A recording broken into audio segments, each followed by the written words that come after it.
Back in the day, after he finished training, a group of us would head to Chinatown or Times Square to catch the latest Kung Fu movie. Now, if we saw a particular actor in the posters or the lobby cards, we'd definitely go see that movie. We knew he would give us something exciting and fun to watch. He never failed to impress us with his amazing kicking skills.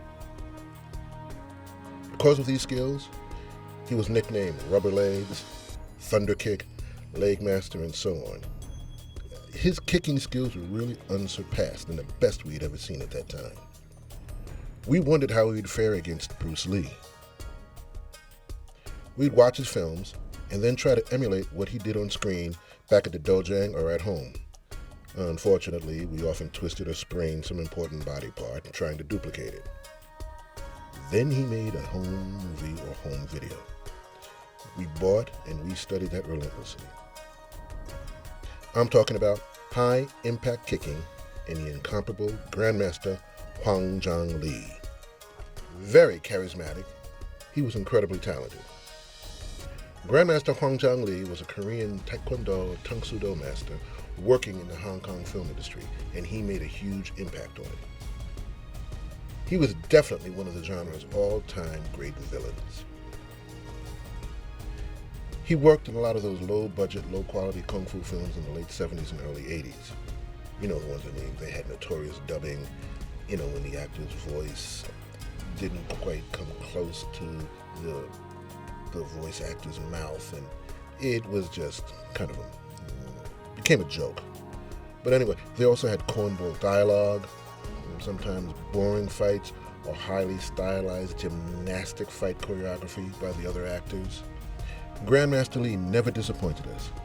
He made those mediocre actors and those subpar fight choreographers look and appear much better than they actually were.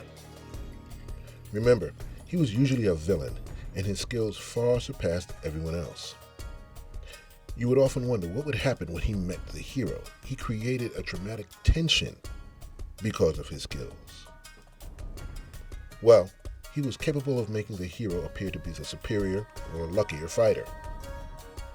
Though he was known for his kicking skills, his hand techniques were excellent also. He was a complete and incredibly dynamic screen fighter. One of my buddies would sleep throughout the movie, only to wake up whenever Grandmaster Lee was on the screen. You see, we didn't care less about the plot or the story. We just wanted to see Grandmaster Hwang Jang Lee work. His performance in Jackie Chan's Snake in the Eagle's Shadow epitomizes his talents, in my opinion. He was a supreme villain, more deadly than Darth Vader, whose film Star Wars dominated the box office at that time. You felt Hwang Jang Lee's power whenever he was on screen. When he beat up on Jackie's teacher, played by the legendary Ewan Shi-chin, we wondered how Jackie could possibly beat him.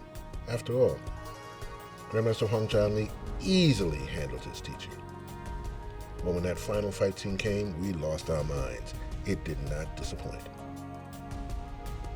Grandmaster Hwang Jang Lee, a living legend of the martial arts film genre who may not get the recognition or accolades of the other stars such as Donnie Yen, Sammo Hung, or of course Jackie Chan. But his talents, charisma, and skill place him right beside those gentlemen. Back in the day, there was a store called the 43rd Chamber, which was on 43rd Street and 8th Avenue. It was predominantly a video store. Well, for lack of a better word, a lot of people got interested in Hwang Jang Lee's films. In fact, often those films would play up on the video monitors so that we would watch them because he was just that incredible. Do yourself a favor. Check out his movies. You will have some fun.